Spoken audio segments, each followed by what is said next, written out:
All right, welcome along. My name's Bosch. This is Bosch's plugin review. And today we're going to be taking a look at a plugin called Deja-Vu by Cymatics.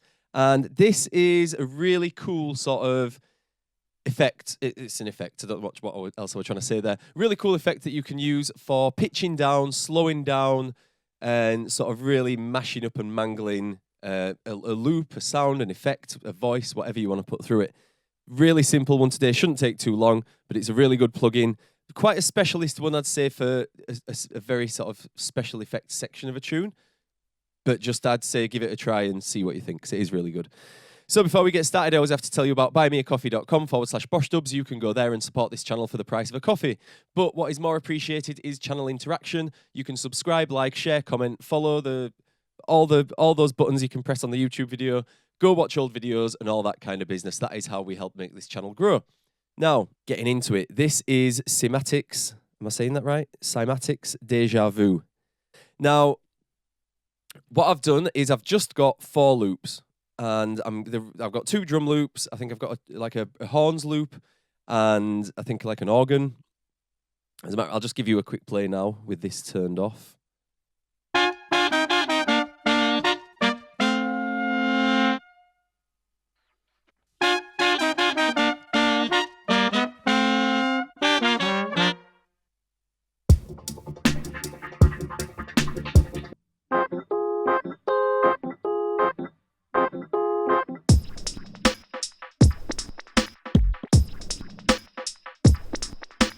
Yeah.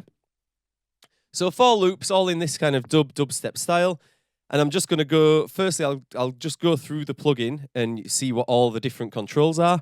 And then, I don't think there are presets in this, so I won't go through any presets. I'm just going to use the device as I would in a tune. All right, so let's open this up and let's take a look at all the controls first. And then I'll just show you how it sounds on these different loops. So, obviously, first control is a dry-wet mix. Does exactly what it says on the tin. Your dry-wet mix of the effect. Smooth. So if you're used to pitching things up and down, you'll know that sometimes you get like little artifacts, little clicks and pops and things like that. The smooth control aims to get rid of those. It tells you what it does here, to be fair. Applies smoothing to remove clicks or pops due to pitch shifting. Simple. So it just makes it a bit more of a smoother sounding. I keep saying the word smooth, trying to describe a button that says smooth. It just makes it less clicky and poppy, less distorted, all that kind of things. All those standard effects that you start to hear when you degrade and pitch shift and slow down or speed up a track. Simple. Now, low cut and high cut. Now, if I'm not mistaken, if I remember correctly how this works, because I haven't used it for a little bit, is your tune's on 100% mixed, but as you start to cut that high, you're going to hear the high from the original loop coming through. I'll show you that when we get into it, but that the EQ works in a really interesting way because it's like a dry, wet EQ in a sense. If you pull out a frequency, you start to hear the frequency from the original loop. Again, I think, but we'll look into that. I might be wrong. What else we got?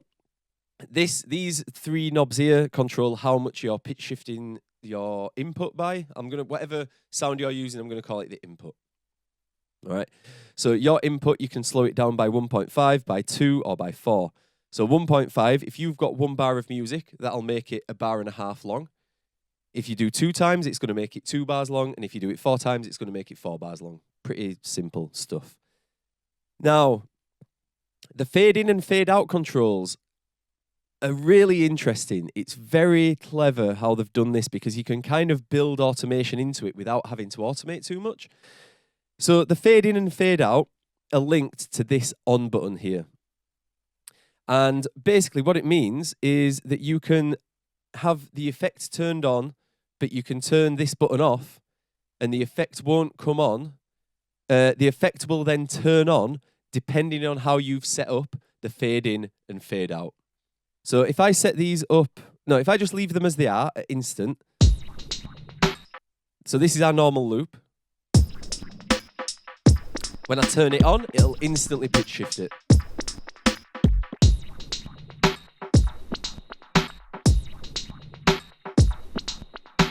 All right.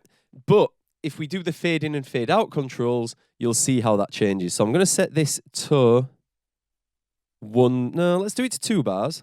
And let's set fade out to 2 bars as well. All right. I'm going to leave this on 1.5 for now. And you'll see that when I activate this on button within the plugin, it'll slowly blend in the effect. So let's have a listen. I think this is a really good feature. Normal loop. I'll turn it on, and then in 2 bars time, it'll have changed.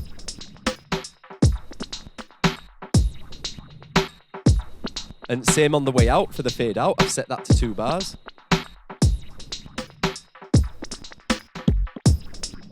And it's a really nice switch. So let's change this to ×2 here, just so it doesn't go into like a triplet bar kind of thing. And let's do it at 1 bar. Let's change this to 4 bars on the in fade, 4 bars on the out fade, and let's try that again. Original loop. I'm going to turn it on now.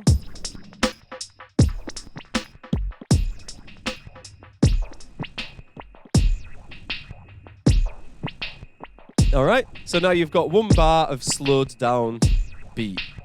And then when I turn that off, it'll take 4 bars to come back in. Let's do it now.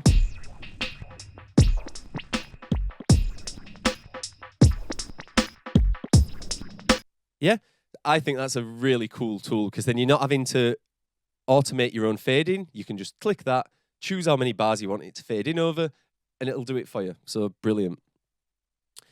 And then this bit here at the very top is how long the loop's going to be. So if you heard that, when we slowed it down by ×2, we never reached the snare because what was originally 1 bar now takes 2 bars, but we've only got 1 bar of that, so we never get to the snare. I hope that makes sense. So watch this. Let's just put this all instant, put the smooth all the way up as well. Mix up, ×2, 1 bar, and you'll see that we never get to the snare or the rim. All right, I need to turn it on. So you can hear that snare. You can hear how it's just doing 1 bar's worth of loop. Kick, kick, kick. So if I lengthen this to 2 bars now, the snare's there. So this controls the length of the pitched down affected loop.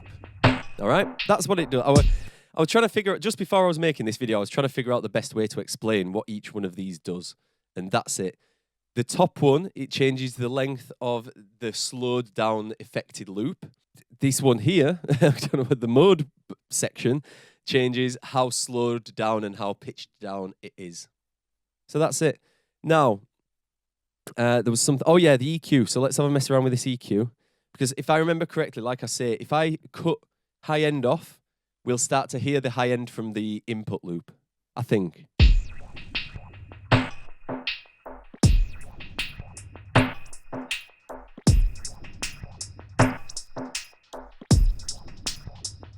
Now this is sick as well, because I'm keeping the hi-hats from my original loop, but I've got the rest of the frequencies slowed down. It's such a cool little trick, this.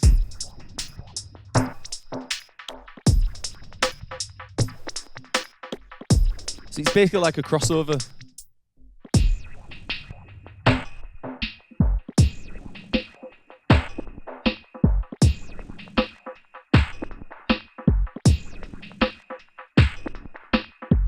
So now you're blending, frequency-wise, you're blending between the original input loop and the affected loop. It's so fucking cool. Yeah, so that's it. That is what it does. Now let me play it on some of the other loops that I put in there, because that's why I put them in there. It'd be silly if not. Let's try it on the Rhodes. Let me play the original.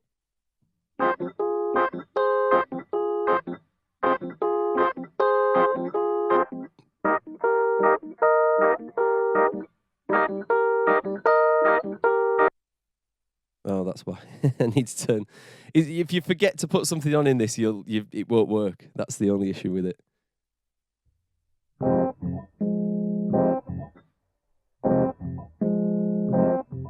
So now if I fade in that high cut, we'll get the low frequencies of the affected loop and the high frequencies of the original input loop.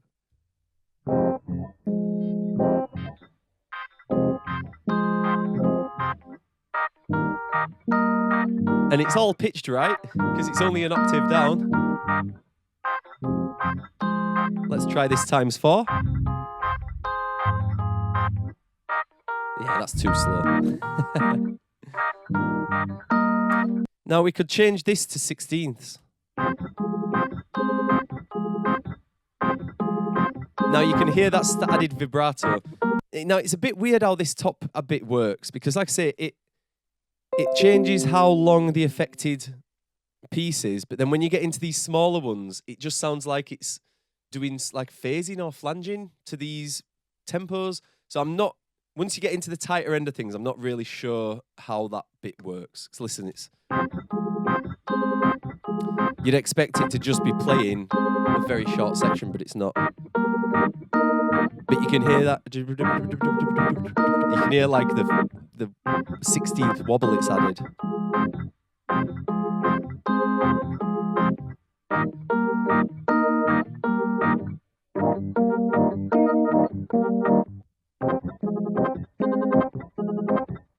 You can hear that a bit better.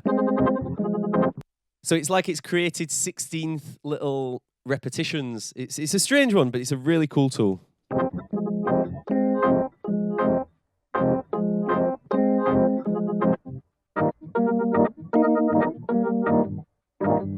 Yeah, so you can hear what it's doing.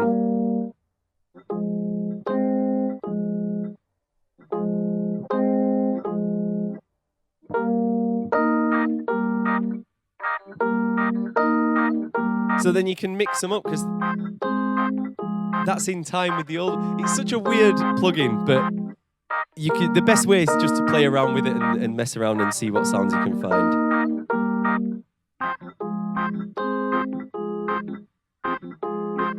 Yeah, mad. But that's it with this one. I'm going to leave it there, because I think this one you need to really just explore with it yourself and mess around and see what you can do with it. I hope I haven't missed anything. As always, I'll put the link in the description, and I'll put something on screen here, and you can have a look and see where you can get that and how much it costs and all that kind of business. But that's it. Cymatics Deja-Vu. Really cool processing effect. Gives you a really nice slowed down, pitch down effect, and it's really cool to be able to automate with as well. And that's it. My name's Bosch. This has been Bosch's Plugin Review, and I'll see you next time. Ciao.